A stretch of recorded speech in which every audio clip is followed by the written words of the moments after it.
What's up, you guys? Welcome back to my YouTube channel. I'm Kadie, and this is where we talk all things personal development, mindset, and money.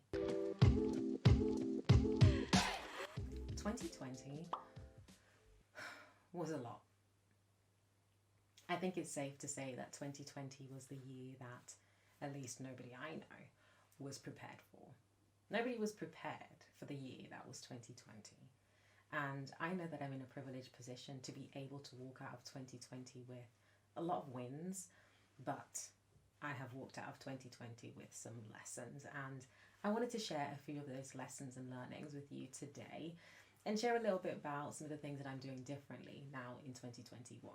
A reality check that I had in 2020 was that I was not as grateful as I thought I was. I had to really realize that there were so many things, so many opportunities, so many people in relationships that I truly took for granted. Being able to see my family when I wanted to, being able to see my friends and hang out when I wanted to, being able to travel when I wanted to. I took for granted the freedom to be able to do those things, and it made me realize that I truly wasn't showing up in as much appreciation for the things I already had in my life, simply because when you are on this journey of personal development and growth and creating this grand life that you have for yourself, it is so easy to get caught up in the next thing. And you're constantly focused on the next thing and the next thing and the next thing.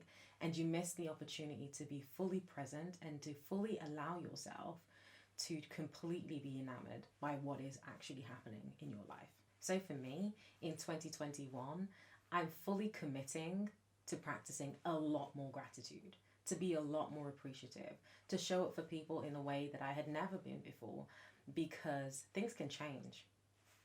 In an instant, 2020 changed. And on that note, change is happening whether you want it or not. Change is going to happen whether you're prepared for it or not. So the best thing that you can do is to be prepared to pivot. Change is probably the only constant in life. It is always going to happen, always. And one of the things that I've had to recognize that was, if life gives you lemons, make lemonade or a lemon cake or something, but do something with what is already in your hands. Whatever circumstance, whatever opportunity, whatever gift, whatever talent, whatever it is that is happening, do something with what is already given to you. Do something with what is in your hands. Utilize all the gifts, the talents, the good, the bad, the ugly, everything, and make a commitment to making something beautiful with it, because you cannot control anything that is outside of your influence. But what you can control is what is within, and that is how you react and respond to change. One of the things that I've struggled with for a very long time is this thing called perfectionism. Yep, perfectionism. I have spent my entire life obsessing over things being a little bit perfect. There are so many things that I could have launched or done a lot sooner, YouTube, but I didn't do it because I felt like it needed to be perfect. And 2020 made me realize that progress is a lot more important than perfection. I realized that my desire for perfection and my pursuit of perfectionism was really just a fear of failure. And in realizing that, I had to redefine what failure meant to me.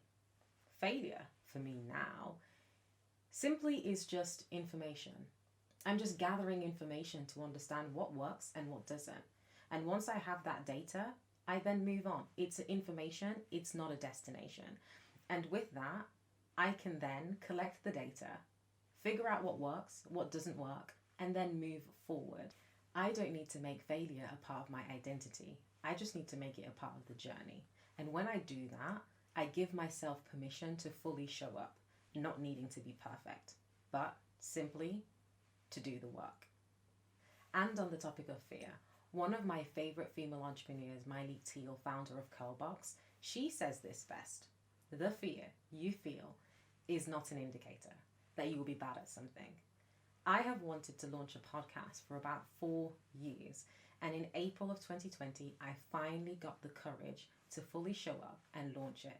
Bearing in mind, I had an entire season recorded, edited, scheduled, but I was just afraid. I felt like the fear that I felt was an indicator that I wasn't going to be good at something, that I wasn't be good at being a host, that I wasn't going to be good at having these conversations with these incredible female entrepreneurs and movement makers and career leaders about their entire career journey and all the ups and all the downs. I felt like just because I was afraid, I couldn't do it. It meant that I was going to be bad at it. And boy, was I wrong. Now, I'm not saying that I'm perfect. And I'm not saying that I am a beast at it. But what I am saying is that it was not an indicator that I was going to be bad at it. In the first 6 months, I had built this incredible community of women who were redefining the meaning of work for themselves. I had thousands of downloads. And we peaked at number 35 in the entrepreneurship category in the UK on Apple Podcasts within the first 6 months. The fear I felt was not an indicator that I was going to be bad at something. And because I now have a reputation with myself, that just because I'm afraid to do something doesn't mean that I shouldn't and doesn't mean that I can't. 2021, I'm doing all the things. I'm doing all the things that even if I feel the fear, I'm going to show up. Because what else is there to do?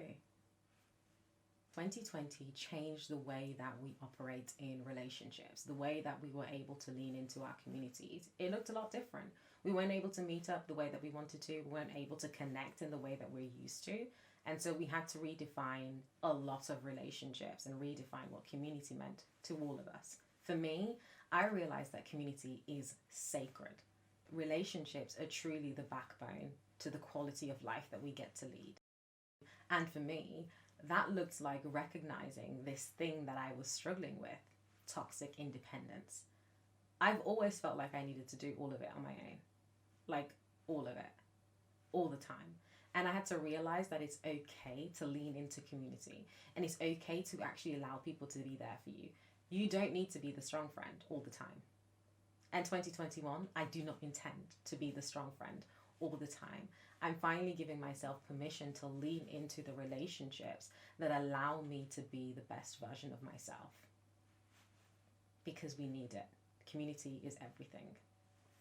And on that note, one of the things that I had to do was redefine boundaries.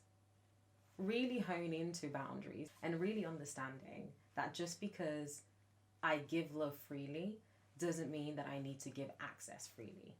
Love is given freely. Access is given wisely.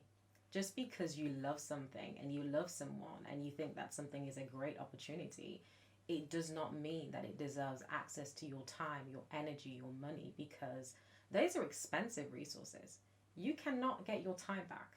You can replace your money. You can probably replace your energy, but you can never get your time back. Time wasted on a fruitless relationship or a fruitless connection, a connection that doesn't serve you, is time that you'll never be able to get back. And so just because love is given freely, it doesn't mean that everybody gets access to you. And that's one thing I'm continuing to embrace in 2021. Being firm with my boundaries and not feeling the need to over-explain them. It is what it is. One of the things that I did in 2020 was I overworked. When put in chaotic situations, I recognize that one of the ways that I cope is that I overfunction. I do the most because it is a form of a coping mechanism for me. That led to multiple burnouts. I mean, I experienced more burnout in 2020 than I had ever experienced, ever. And with that, I was forced, literally, my body just crashed multiple times. But the ultimate crash made me realize that burnout is not a badge of honor. And I know that we live in hustle culture that tells us that we need to work all the time and always be on the grind. But rest is a part of being productive. Rest is the way that we give ourselves permission to fully show up by taking care of ourselves. And so for me in 2021, I'm not doing that. I'm actually taking my time. I'm actually going to show up for myself by taking care of myself. And one of the things that I'm committing to do is actually starting a new working pattern where I work a little bit more agile. So I plan, I work, I rest, I retrospect, and that's all within about a 12-week cycle. So every 12 weeks, I'm taking time off. because I need it. And you know what? I deserve it. And I don't need to earn my rest. It's just necessary. When I came to the end of 2020 and I wanted to reflect on where I'd been and the things that I learned and the things that I did, even at home, I had some great experiences. But I realized that I actually didn't document. I really didn't document loads, if anything. I want to look back in the rearview mirror of my life and I want to see the journey. I want to see the good. I want to see the bad. I want to see the things that went right and the things that went completely left. And I want to embrace them. I want to see and understand where I was at a certain point in my life. So in 2021 and beyond, I intend to document more. I intend to journal a little bit more. I intend to write a bit more. And it has also contributed to the reason why I decided to finally show up on YouTube. I want to share a little bit more. I want to share the learnings and the lessons that I'm experiencing on this journey and be able to share that with the community. And so 2021, we're documenting and we're showing up. And finally, the lesson that has really, really stuck with me in 2020 and will forever stay with me is take your time, but do not waste your time. It is possible to find the balance between enjoying your life and still preparing for the next. For me, I've always been very focused on the next thing, always committed to what the future looks like. But there is room and there is space to fully show up in the now, fully be present in the now, and allowing myself to fully experience the life that I'm creating already. 2020 forced us to pause, and that pause gave me clarity that I can slow down and actually speed up at the same time, that I don't need to give all of my attention to what is ahead of me, that I truly miss what is right in front of me. 2020 showed me that I can find the balance. I can find the balance between what's now and what is next. And now I'm choosing to live in the moment. When I'm present, I'm present. But when I'm working, I'm working. So I really hope that those lessons resonated with you. If there is anything that you learned in 2020 that you're taking with you into 2021, please share it below. I'm always open to new experiences, new learnings, new lessons. And with that being said, see you next week.